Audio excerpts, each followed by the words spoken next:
सुहानी बस रोए जा रही थी।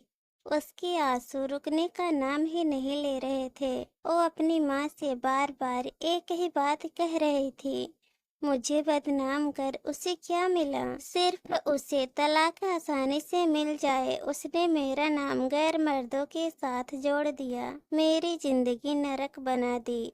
मेरे पति होते हुए खुद मुझ पर ये इल्जाम लगा रहे हैं। ये वही इंसान है जो कल तक मेरे लिए सब कुछ करने को तैयार थे, दिन को रात कहने को तैयार थे। आज अपने अहंकार में मुझे नीचा दिखाने के लिए मुझे तलाक दे रहे हैं। मेरी गलती क्या? अपने और अपनी बेटे के लिए आवाज उठाना। अब लोग भी मुझे अजीब नजरों से देखते हैं, गंदी बातें करते हैं। रास्ते पर चलना मुश्किल हो गया है। रिश्तेदारों ने भी मुंह फेर लिया। बस कुछ ही लोग मुझे समझते हैं और मेरे साथ हैं। माँ बहन का साथ और बेटे का प्यार साथ मेरा हौसला बढ़ाता है। मैंने भी फैसला कर लिया है, मैं लोगों के तानों से बदनामी से नहीं डरूंगी। अपने आत्मसम्मान और हक के लिए बिना थके लड़ूंगी। लोगों से, उस इंसान से जिसमें इंसानियत ही नहीं रही। और फिर शुरू हुए कोर्ट कचहरी के धक्के। पैसों की और समय दोनों की बर्बादी पर कोई दूसरा रास्ता नहीं दिख रहा था। सबसे बड़ा दुख का झटका उस समय लगता था सुहानी को, जब उसका पति कोर्ट में सामने खड़े होकर गंदी बात बोलता था। वो बहुत मायूस हो जाती थी। कभी कभी सब कुछ छोड़कर कहीं दूर भाग जाना चाहती थी, पर उसका अंतर्मन उसे झकझोर देता। तुम ऐसे पीछे नहीं हट सकती, तुम चुप नहीं रह सकती। और सुहानी फिर हिम्मत कर खड़ी हो जाती, अपनी और अपनी बेटी के हक के लिए सोचती। मैं मजबूत बनूंगी तभी बेटी को मजबूत बना पाऊंगी। जैसे जैसे कोर्ट में केस आगे बढ़ रहा था, सुहानी का आत्मविश्वास भी बढ़ता जा रहा था। सुहानी बेझिझक अपना काम करने लगी थी। उसे महसूस होने लगा था लोगों के सामने एक अच्छी शादीशुदा जिंदगी का दिखावा करना बहुत गलत था। अगर उसने कुछ लोगों को भी सही बात बताई होती, अपनी परेशानियां बताई होती, तो आज ये दिन देखना ना पड़ता। लोग उसकी मुश्किलों को समझते।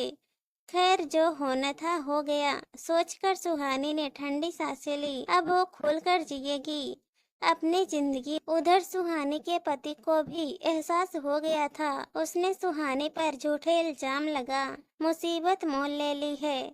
उसने तो सोचा था सुहानी जैसी समाज में एक अच्छी जिंदगी जीने का दिखावा करने वाली औरत मुंह बंद कर चुपचाप घर में बैठकर जिएगी, पर हुआ सब कुछ उल्टा। सुहानी ने तो घरेलू हिंसा की सच्चाई सबके सामने लाकर रख दी थी, कुछ सबूत भी जुटा लिए थे। सुहानी अब अपनी बेटी के साथ जीना सीख गई थी। उसके घर वाले भी उसका पूरा साथ देते थे। तभी एक दिन डोरबेल बजी। सुहानी ने सोचा कौन हो सकता है। इस समय जब देखा तो वो भी चिंतित रह गई। दरवाजे पर उसका पति खड़ा था। उसने सुहानी से पूछा, अंदर आ जाऊं? सुहानी ने कुछ सोच हाँ बोली। उसे अंदर आने दिया और पूछा, अब यहाँ क्यों आए हो? वो बोला, मुझे माफ कर दो, मुझसे बहुत बड़ी गलती हो गई और घर वापस चलो। मैं तुम्हारे और अपनी बेटी के बिना नहीं रह सकता। उसका पति केस वापस ले साथ में सुखी जीवन बिताने की बात कर रहा था। उसने सुहानी से कहा, चाहो तो थोड़ा सोच कर जवाब देना, पर सुहानी का जवाब तो तैयार था। उसने साथ जाने से मना कर दिया और बेटी ने भी बोल दिया, मैं मम्मी के साथ ही रहूंगी। सुहानी का पति ये बोलकर तुम ठीक नहीं कर रही वहाँ से चला गया। पूरी रात वो सोचती रही, उसने गलत निर्णय तो नहीं ले लिया? क्या मुझे अपनी बेटी के अच्छे भविष्य के लिए साथ चले जाना चाहिए था? बेटी को माँ बाप दोनों मिल जाते, शायद सच में उनकी सोच बदल गई हो। सोचते सोचते सुबह हो गई। सब घर वाले भी सोच में थे, क्या किया जाए, इंसान बदल भी तो सकता है। पर सबने समझदारी दिखा, कुछ दिन इंतजार करने का सोचा। तभी केस की तारीख भी आ गई। सुहानी ने सोचा था आज के पति के व्यवहार से निर्णय ले लेगी और जो हुआ सोच से बाहर था। पति का वही रूप पाया। सुहानी आज भी अपनी बेटी के लिए लड़ रही है। बस एक बात सोचती है, उस दिन उसका पति बदला रूप ले घर क्यों आया था? क्या साथ जाना सही था या अपने हक, अपने आत्मसम्मान के लिए लड़ना?